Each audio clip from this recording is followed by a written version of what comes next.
Dear students, we are now on 9th application field of models. यानी इस field में हम देखेंगे कमांड और ऑर्डर करने के लिए वो कौन सी मॉडल की ज़रूरत पड़ता है। लेकिन मॉडल वर्ब पर जाने से पहले हम सबसे पहले कमांड और ऑर्डर क्या होता है इसको समझते हैं। कमांड और ऑर्डर का Hindi meaning right hand side में लिखा है, देख लो। आदेश और हुक्म, आदेश करना, हुक्म देना, इसको इंग्लिश में कहते हैं कमांड करना, यानी ऑर्डर करना, ऑर्डर देना। इसको और अच्छे से समझने के लिए ये नीचे दिया गया एग्जाम्पल को देख लो। तुम्हें ये रचना लिखना है, तो किसी ने किसी को रचना लिखने के लिए आदेश दे रहा है, हुक्म कर रहा है, तो ये कमांड और ऑर्डर वाला सेंटेंस का एग्जाम्पल हुआ। दूसरा एग्जाम्पल भी देख लो, उसी टाइप का है। तुम्हें यहाँ आना होगा, यानी किसी ने किसी को ऑर्डर कर रहा है, कमांड दे रहा है, आदेश यानी हुक्म दे रहा है कि तुम्हें यहाँ आना होगा। कमांड और ऑर्डर की बात जब पढ़ता है तो उसको ज़रूर एक बात याद आएगा, जिसको इंग्लिश ग्रामर का थोड़ी बहुत नॉलेज है, इंपेरेटिव सेंटेंस ज़रूर याद आएगा। इंपेरेटिव सेंटेंस कमांड और ऑर्डर की होता है। यानी इंपेरेटिव सेंटेंस को हम हिंदी में क्या कहते हैं? आदेश, उपदेश, अनुरोध वाली सेंटेंस, और उसमें कमांड और ऑर्डर होता है। तो इंपेरेटिव सेंटेंस कैसे लिखते हैं? मेन वर्ब से स्टार्ट होता है वो, और उसमें मॉडल की ज़रूरत नहीं पड़ता है। तो कमांड और ऑर्डर वाली सेंटेंस लिखने के लिए इंपेरेटिव फॉर्म में उसको लिख सकते हैं, लेकिन कभी कभी उस इंपेरेटिव सेंटेंस को लिखने के लिए मॉडल की ज़रूरत पड़ता है, तब वो इंपेरेटिव सेंटेंस नहीं रहता है, वो मॉडल सेंटेंस बन जाता है। तो कौन सी हालत में हम मॉडल यूज़ करेंगे इंपेरेटिव सेंटेंस में, उसको इस वीडियो में हम सीखेंगे। लेकिन इतना तो साफ है कि ये फील्ड इंपेरेटिव सेंटेंस फील्ड के साथ लिंक्ड है, लेकिन ये इंपेरेटिव सेंटेंस नहीं है, ये मॉडल सेंटेंस है। मॉडल वर्ब यूज़ करने के लिए जो 12 फील्ड में सिलेक्ट किया हूँ, जिस फील्ड में मॉडल यूज़ की ज़रूरत पड़ता है, इसी 12 फील्ड में से ये जो 9th फील्ड है, field for command and order, ये अपने आप में निराला नहीं है, यानी दूसरे फील्ड से ये अलग नहीं है। इस फील्ड का दूसरे फील्ड के साथ थोड़ी बहुत लिंक है। जो मेरा पीछे वाले सब वीडियो में दिया हूँ, उसको जो अच्छे से देखा होगा, उसको एक फील्ड ज़रूर याद आएगा। उस फील्ड के साथ ये 9th फील्ड कमांड और ऑर्डर वाली फील्ड का रिलेशन है। वो कौन सी फील्ड है? वो फील्ड है ड्यूटी और ओब्लिगेशन। तो जिसने नहीं देखा है, वीडियो पार्ट 4 यानी मॉडल वर्ब पार्ट 4 जाके देख लो। ड्यूटी और ओब्लिगेशन के ऊपर जो मॉडल यूज हुआ है, ये फील्ड का उसके साथ लिंक है। कैसा लिंक है देखो, एक एग्जाम्पल दिया हूँ, देख लो।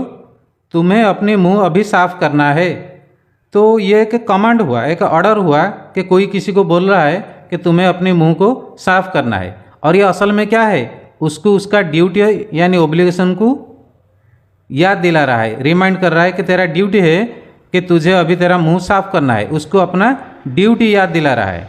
तो ड्यूटी और ओब्लिगेशन के साथ कमांड और ऑर्डर का रिलेशनशिप होता है। लेकिन फ़र्क क्या है, ये जो कमांड और ऑर्डर होता है, ये स्ट्रॉन्ग वर्जन होता है किसका? ड्यूटी और ओब्लिगेशन का। इसीलिए ड्यूटी और ओब्लिगेशन के लिए जो सब मॉडल हम यूज़ करते हैं, उसी मॉडल को यहाँ कमांड और ऑर्डर देने के लिए हम यूज़ करेंगे। इसमें कोई नई मॉडल की ज़रूरत नहीं है। ये रहा 2 मॉडल, एक है मोस्ट, दूसरा है हैज़ टू और हैव टू। इसी मॉडल को हम यूज़ करते थे ड्यूटी और ओब्लिगेशन को याद दिलाने के लिए, यानी रिमाइंड करने के लिए। ठीक इसी मॉडल को हम यूज़ करेंगे कमांड करने के लिए और ऑर्डर करने के लिए। और मोस्ट यूज़ करने के लिए कोई स्पेशल इंस्ट्रक्शन नहीं है, हैज़ टू और हैव टू यूज़ करने के लिए कोई स्पेशल इंस्ट्रक्शन नहीं है। हम उसको इंटरचेंजेबली यूज़ कर सकते हैं। जहाँ मोस्ट यूज़ करना है वहाँ हैज़ टू भी यूज़ कर सकते हैं, जहाँ हैज़ टू यूज़ करना है वहाँ पर भी मोस्ट यूज़ कर सकते हैं। देख लो नीचे वाले example, you must do the washing up. यहाँ क्या यूज हुआ है? मोस्ट, कमांड और ये ऑर्डर है कि सफाई काम तुझे करना है, you must do the washing up. Most use किया हमने, तो यहाँ पर मोस्ट नहीं यूज़ करके यहाँ हैव टू भी तुम यूज़ कर सकते हो। You have to do the washing up, यानी सफाई काम तुम्हें करना है। ऑर्डर देने के लिए, कमांड देने के लिए हम यूज़ किए, वही मॉडल को इंटरचेंज करके हम यूज़ कर सकते हैं। तो यहाँ तक हमने सीखा कि ड्यूटी और ओब्लिगेशन वाली फील्ड की एक्सटेंडेड फील्ड है ये कमांड और ऑर्डर वाली फील्ड। अब चलते हैं नेक्स्ट फील्ड पर, 10th application field of models. इस फील्ड में हम देखेंगे हैबिट और बिहेवियर एक्सप्रेस करने के लिए कौन सी मॉडल की ज़रूरत पड़ता है। तो मॉडल पर जाने से पहले हम इसको पहले समझेंगे हैबिट्स और बिहेवियर क्या होता है। इसको हिंदी में कहते हैं अभ्यास यानी आदतें। अभ्यास और आदतें को हिंदी इंग्लिश में कहते हैं हैबिट और बिहेवियर। हैबिट और बिहेवियर दिखाने के लिए अपना हो या किसी और का, वो सब क्या मॉडल ज़रूरत पड़ता है इस वीडियो में हम देखेंगे। लेकिन उससे पहले हम हैबिट्स और बिहेवियर को अच्छे से समझेंगे एग्जाम्पल के साथ। वो कौन सी सेंटेंस होता है हमारे लैंग्वेज में। एग्जाम्पल 1 देख लो। बचपन में वो नदियों में स्नान करता था। बचपन में वो नदियों में स्नान करता था। ये क्या दिखा रहा है? ये इसका आदत यानी अभ्यास दिखा रहा है, यानी उसका हैबिट दिखा रहा है। नेक्स्ट एग्जाम्पल देख लो। वो संडे के दिन हमेशा मार्केट जाता है। उसका एक आदत दिखा रहा है यानी बिहेवियर दिखा रहा है को मार्केट हमेशा नहीं जाता है, सिर्फ संडे के दिन मार्केट जाता है। तो ये अभ्यास और आदतें वाली सेंटेंस है। इसी टाइप का सेंटेंस अगर हमारे सामने आएगा तो कौन सी मॉडल यूज करना है हम उसको देखेंगे। ये रहा देखो। इसके लिए 2 मॉडल्स की ज़रूरत है। एक है यूज टू, दूसरा है वुड। यूज टू कहाँ यूज होगा उसके लिए एक स्पेसिफिकेशन है यानी स्पेशल रूल है। वो पास्ट हैबिट के लिए यूज टू यूज होगा। और वुड कहाँ यूज होगा? For habits that continuing. ये सिर्फ पास्ट है और ये हैबिट्स कंटिन्यूइंग का मतलब क्या है? पास्ट में भी ये हैबिट था और प्रेजेंट में भी कंटिन्यू कर रहा है, फ्यूचर में भी कर सकता है। तो ऐसी हालत है तो वुड यूज होगा। अगर सिर्फ पास्ट का है, प्रेजेंट के साथ कोई लिंक नहीं है, तो फिर हम क्या यूज करना है? यूज टू यूज करना है। एग्जाम्पल देख लो। I use to call him up last year.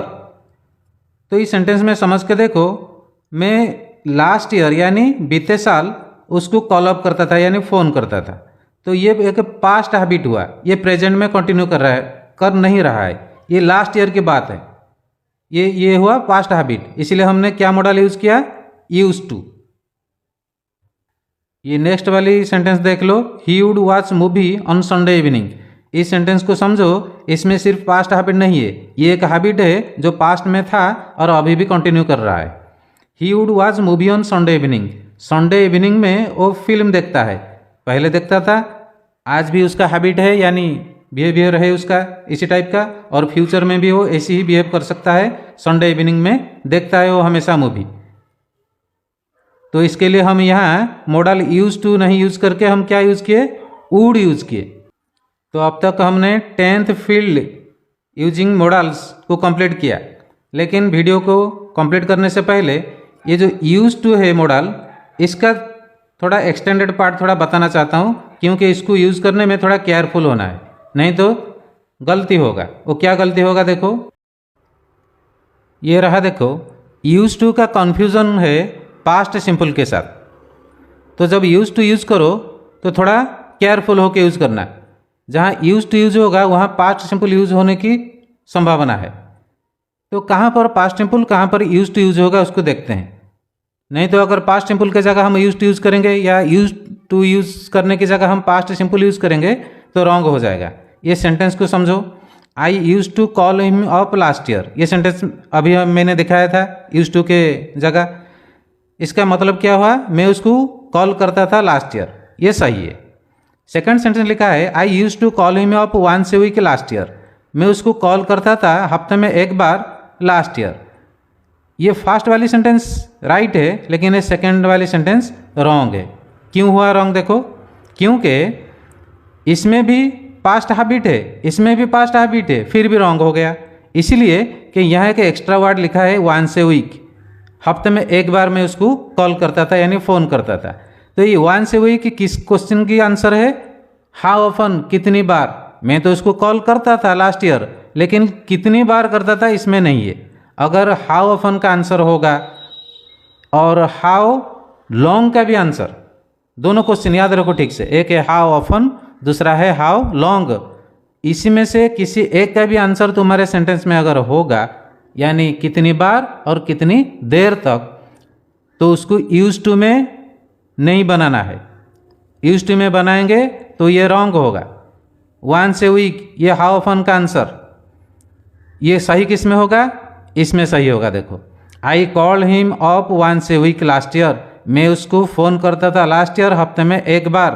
तो यहाँ पर है वंस ए वीक यानी हाउ ऑफन का आंसर। जिस सेंटेंस में हाउ ऑफन और हाउ लॉन्ग का आंसर होगा उसको हम किस में बनाएंगे, पास्ट सिंपल में। ये रहा पास्ट सिंपल। अगर हम उसको यूज टू में बनाएंगे तो रॉन्ग होगा।